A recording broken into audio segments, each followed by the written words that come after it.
Here's more wrestling news for August 25th, 2021. And your headlines for this afternoon include: Adam Cole still with WWE, when will his deal actually end? Spoilers for top plans for NXT in the coming months.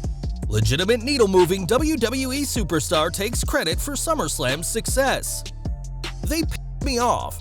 Raw superstars hit back at fans and chants during their matches. Spoilers for where Buddy Murphy will compete next. John Cena said I can't sell merch. AEW star makes huge accusation at the face of WWE, and more.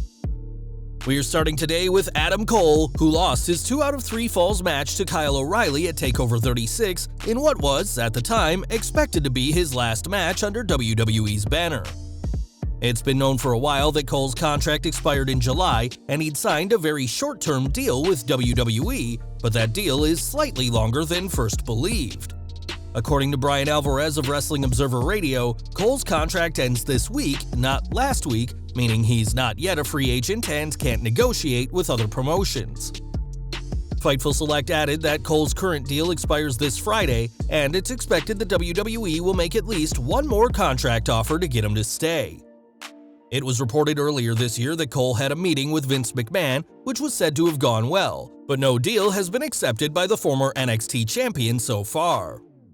Whatever decision Cole makes, it'll no doubt be a big deal for the fans, but we'll have to wait until after this Friday to know if he's with NXT or heading to AEW.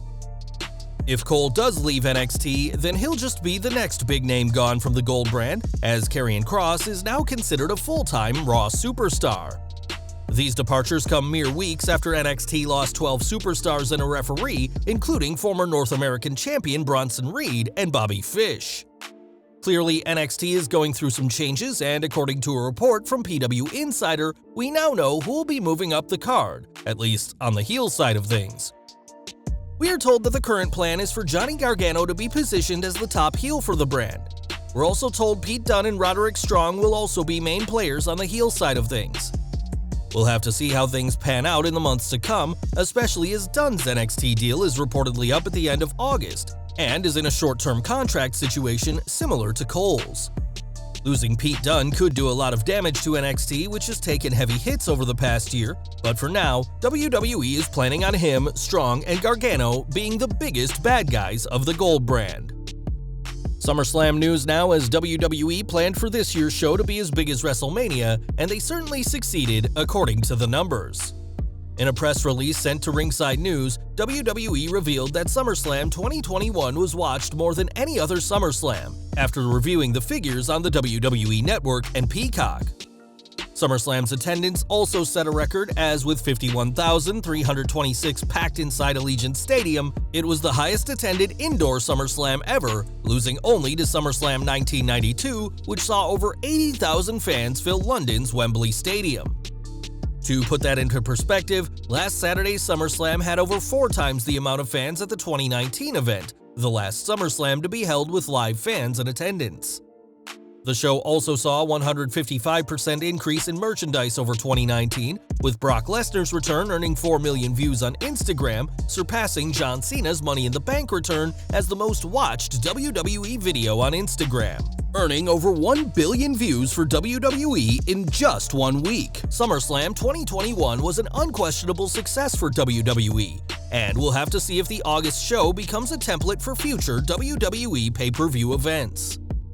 It was in the main event of SummerSlam that Roman Reigns beat John Cena, only to be confronted by Brock Lesnar after his victory. On Twitter, Reigns took the credit for WWE's success on SummerSlam, saying that he was legitimate needle-moving, a reference to a recent interview he did where he claimed that CM Punk wasn't the needle mover during his WWE days that fans think he was. This is the interview that caused Mick Foley to say that Punk was damn over in WWE and will be just as over with fans now that he's part of AEW's roster. It's hard to think of a bigger superstar in WWE today than the head of the table, and with SummerSlam 2021 being the most successful year of the August pay-per-view, that's all down to the Universal Champion, according to the man himself. At Money in the Bank, Charlotte Flair defeated Rhea Ripley to win her 11th Women's Championship, but the match was largely overshadowed by Becky Lynch. Despite the action in the ring, fans chanted for the man who hadn't returned to WWE at that time, causing Flair to flip off the crowd in a very un-PG moment caught on camera.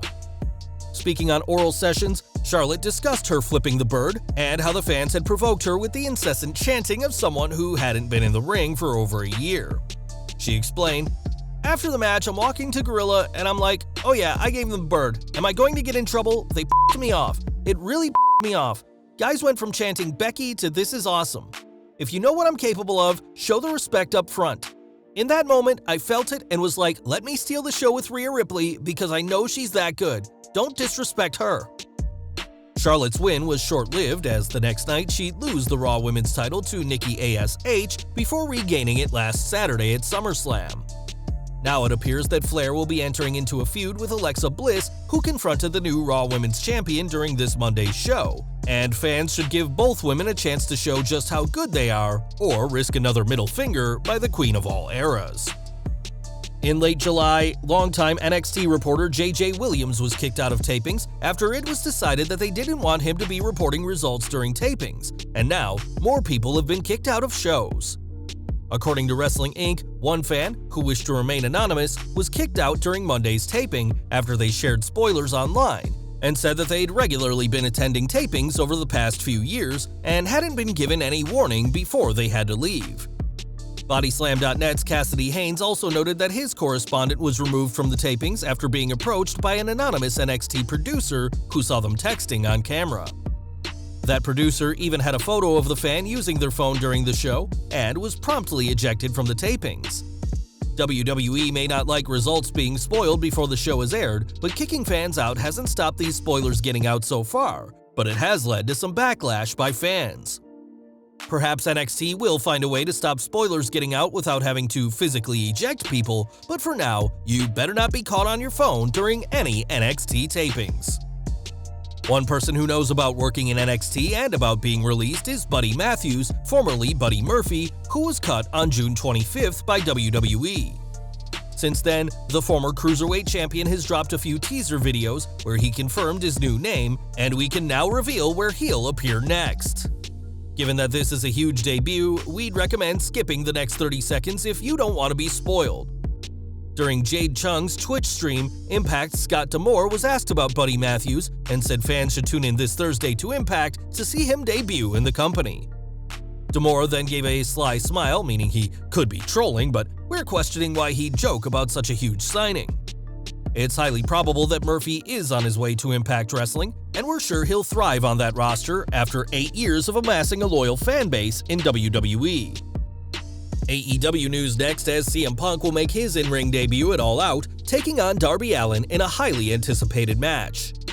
7 years since Punk's infamous WWE walkout, many have wondered about Punk's abilities in the ring, and during an interview with ESPN Chicago, the former world champion refuted the idea that he can't go in the ring anymore.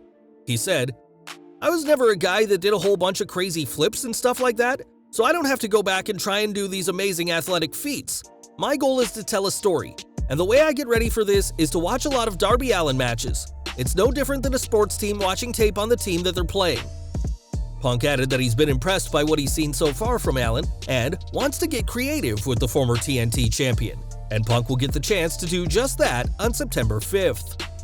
And we're ending today with AEW's Paul White, who previously worked in WWE as The Big Show, earning multiple world championships and iconic moments as part of his legendary tenure. After 22 years, White left for Tony Khan's company and has had plenty to say about his WWE experience, where he believed he wasn't being used enough in recent years. Even when he was being used, White never had much merchandise as The Big Show, and in an interview with Insight's Chris Van Vliet, the former WWE champion revealed that John Cena would remind him of this fact. White said, "John Cena said I can't sell merch, so there you go. He used to tease me all the time.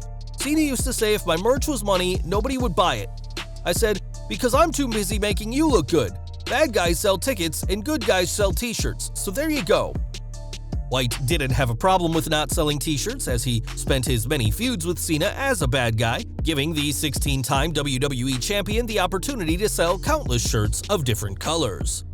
At All Out, White will make his in-ring debut when he faces QT Marshall, and it'll be interesting to see how White fares and if he debuts any new shirts on September 5th. Well guys, that's our news for today. Please share your comments below. Also hit the like button, subscribe to our channel, and hit the bell icon to receive all notifications. And as always, thanks for watching.